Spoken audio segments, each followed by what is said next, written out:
You are listening to Adda, a Transfin podcast. These are 15-minute conversations to achieve a singular objective, that is, to intrigue, amuse, and nudge you into thinking a little deeper. Also listen in for some riveting icebreakers. Do subscribe on Apple Podcasts, Spotify, and Google to get that nice little notification every time an episode goes live. Today, we speak on two topics which have been on our minds. First is the growing influence of China on Hollywood of all places. The second is the curious case of the shoe that grows. Hello everyone, this is Simi Sebastian and with me today is Sudhanva Shetty. Hi Sudhanva. Hi everyone, hi Simi, how are you doing? Good. What's up with you? You look extraordinarily refreshed today. I do. Yeah, thank you so much. I think it's that cup of chai I had in the morning. Which one from Chayo's? Haha, no. It was this chai. So basically I take like these different kinds of stuff like cloves and garlic and all that stuff, and then I ground them together to make a cup of beautiful masala chai for myself. Oh, nice. That's really nice. In fact, I had gone to a friend's place yesterday and he made such beautiful tea. Masala chai? Yeah, masala chai, but he had used this, I think, premix masala or something from Chayo's. Okay. And I'm planning to order it today. So I think you should actually do it at home yourself. Ground all of them together. It gives like a very, an extra homemade flavor to it. Oh, nice. Very efficient. Yeah. Nice. I really want to be a chef one day, hopefully. Sure. What else, Sudhanva? Nothing much. I think I want to go this weekend and watch a film perhaps. I'm thinking of Joker, but I don't know if that's still up and running. That was, in fact, the last movie I had seen.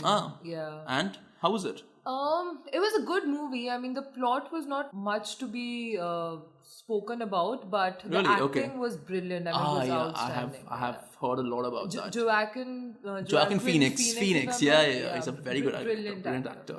Yeah. Which was the last movie you saw? So, it was this film by DreamWorks, and the film's name was Abominable. Have you heard about it? No, I don't think so. Yeah, so it's this animated film, and basically the tale is about this girl who travels across China with a Yeti, as you do. Okay. Yeah, and so she travels across China to Mount Everest. Right. And yeah, I mean, like the film was like a okayish film, but then even then it made worldwide headlines. Why is that? Can you take a wild guess? Don't think so. Okay, so that was just because of this one particular scene where they show a map of China, where in the place of the South China Sea, they also show you the so-called 9-dash line. Right. Which is, as some of us may already know, which is the claim of China to almost all of that sea. Yes. Right? Yes. So do you see why this is very, very wrong? I mean, very, very different or very, very strange. Yeah. Do you see why it's strange? I mean, I can take a guess, but the expert should tell me why. Yeah, I'm not an expert, but yeah, I just think, so basically a private Hollywood company is towing the line of China, towing the line of the Communist Party on a very sensitive global issue. Yeah. Right? Yeah. And so just to get an insight of how big this issue is, after this film came out, right? Several countries in that area like Philippines, Vietnam and all, they either banned the entire film or that one particular scene with that particular version of the South China Sea map. That's interesting. It's like a very big deal, right? Such a huge influence, wow. I know, and that's because China is growing more and more powerful, right? Yeah. So the idea is only around 38 to 42 or so foreign films are allowed to be shown in China every year.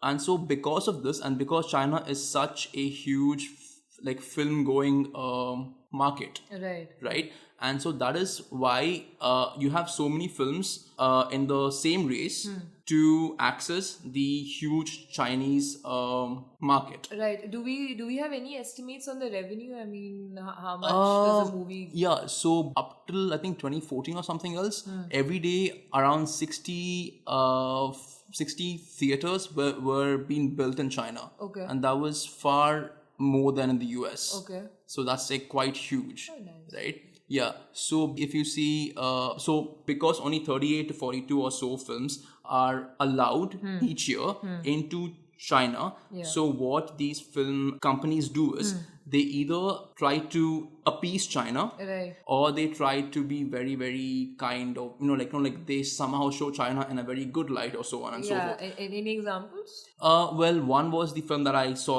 like 2 weeks ago, right? They showed the South China Sea as China wanted the entire world to see it.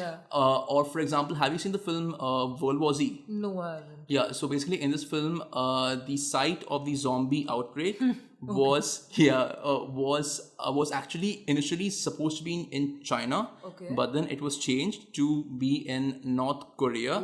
Just because just because they didn't they didn't want to make the Communist Party officials angry. Piss them off. Yeah, that's true. Or for example, have you seen the film Transformers? The last one. Yes, I have, but really long back, can't recall much. Yeah. So there was this one review of that film where they said that it's a very patriotic film, except that it's only Chinese patriotism on the screen because it was so openly pro-China in so many ways. Right. Yeah. Like there are so many examples of this.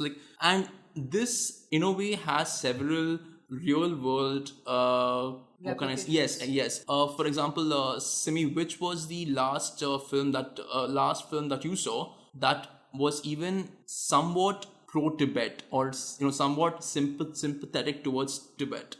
Wasn't there this movie starring Brad Pitt called 7 Years in 7 Tibet? Years. Yes, right. So that was around 97 or so. Right? And then after that, there was this one more film called Kundun. Kundun was this was this film about the 14th Dalai Lama, right? It was a very, very good film.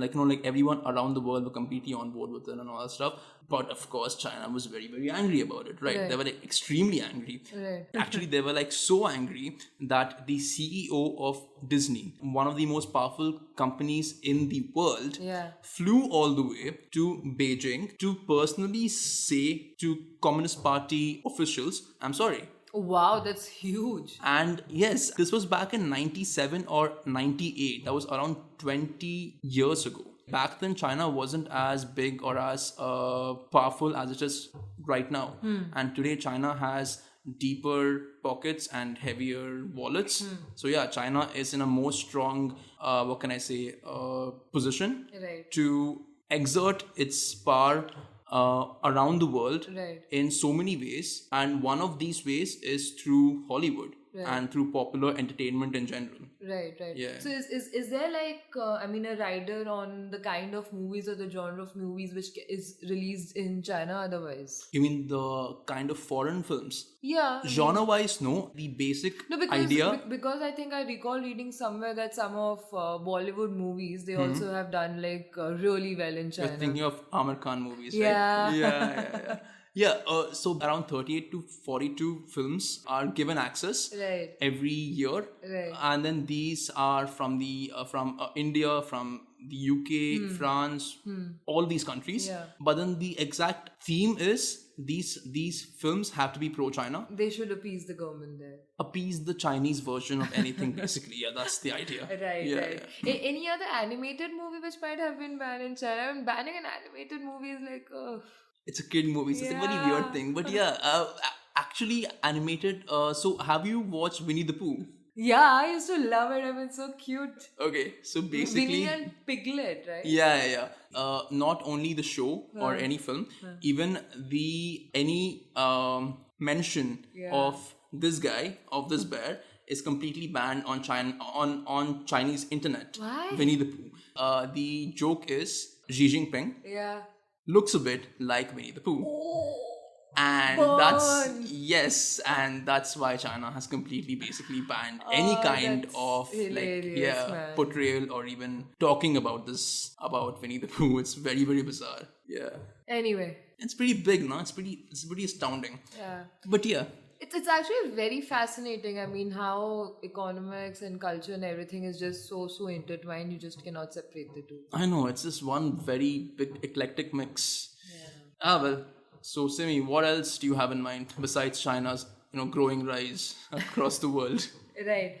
So, the second topic which we were supposed to speak about today is about the shoe that grows. Wait, what? The shoes are gross? Yes, I mean, do you remember I was writing about this I mean, for something for office, and Wait, I hold had on. I thought that was some sort of a poem because shoes can't grow, right? no. So I began with a reference to Cinderella and her Ah, fairy yeah, tale. yeah. Yeah, Okay, do you yeah. recall now? But wait, in that tale, the shoe didn't grow. No, it did not. But in fact, I mean, all the fairy tale elements aside, Uh-huh. I think the story of Cinderella was about one shoe that fit really well. And Uh-huh. honestly, we all would agree to the fact that how important it is to have a pair of shoes which fit well. Definitely, I mean, yes. you look smart, you feel confident, comfortable. Just, I mean, it's a very integral part, right? Yeah. I mean, to clothing overall. And unfortunately, so I was watching this CNBC video, and it showed how so many people, so many children in parts of South Africa, particularly, just I'm sorry, did you mean South Africa? yeah, Africa, Okay, Africa, and okay, Africa alright. in general, right? And a lot of children were just, I mean, I mean, their feet have extensively outgrown these shoes. Right, it's because I mean we all know Because how, they're poor, so they can't they're afford poor new and, shoes. I Yeah, mean, yeah. Besides that, children grow very fast. That is true. Right, and I mean they have to switch pairs every 2 to 3 months, and I mean a poor household cannot just afford it. I That mean, is true. It's Just not too much very money, cheap. yeah. It is just too much money. And so the founder, Kenton Lee, he was in Nairobi, Kenya, when he saw a couple of kids. I mean, so the thing is, I mean, it's also very painful. I mean, just physically, it's painful that you have to wear shoes which That don't fit you. properly. Yeah, true. Other than that, I mean, children have to walk like kilometers, over 3 to 5 kilometers to reach to school. And it's, I mean, they're also very prone to soil grown infections, right? I mean, just a lot of diseases also that you can get if you're not wearing proper shoes or no shoes at all. I never thought about it that way actually, Yeah, because I mean, soil transmitted diseases. Yeah. Right. And besides that, there's also the fact that some schools have very strict dress codes where you have to be wearing proper shoes. So that also becomes a way in which a lot of students just drop out from school. I mean, imagine not being able to get primary education because you don't have a pair of shoes. Yeah, that's very, very bleak. It's very sad. It's very sad. It's so unimaginable, but it's the truth. So hold on. So these shoes grow as the kids age. Yeah. But how is that possible? Yeah, so they come in two sizes basically. One is for children who are 4 to 8 years of age, and the other is 8 to 12. And every shoe, it's made out of compressed leather sole and synthetic leather straps. Okay. Right? And all of these shoes, they are expandable from the sides, from the front, and from the behind. Okay. Right? So each of the shoe can go up to 5 years. So as and when the child is growing, you can just adjust the shoe size according to the child's feet. Okay. Right? Right, that's very interesting. And each pair, so they come in two different sizes, as I told you, different colors to suit your mood and style. And so one pair, it's 15. They price at $15 and $20 each. Okay. Right? Okay, but wait, isn't that like a bit too much money? It is a little, but I mean, if you go to the website, the Shoe That Grows, they give a beautiful breakdown of where every penny goes in the making, right? So out of the $20, around $13 to $15 only goes in the making of the shoe. I mean, there's barely anything which goes to the workers or even the research. I mean, just making it. Making it better for use and more lasting. Okay. So that's the basic cost. Besides that, a lot of this is included as charity work. So I'm assuming they're also given out at subsidized rates. No, I'm just like thinking like if I was say in a country like South Sudan, I guess, right? I can't really pay like how much is that? $15, right? $15 or $20 for like a pair of shoes, and say I have like around 8 kids, right. then even more difficult for me to afford that much. No, but that's the point, right? I mean, they in the first place they come at subsidized rates. Other than that, since they can last for really long, they can also be a passed down thing, right? Okay, fine. All of them can wear it, so, right? Yeah, that's very nice. Makes sense, right? It's a beautiful innovation. I mean, to think about it, I found it to be really impressive. Are these shoes also like sold in India? No, why? Why do you ask that? I was gonna buy them for myself. How much more do you think you'll grow, Siddharna? You're already 6+. I mean, I don't want to grow old, but yeah, you get the idea, right?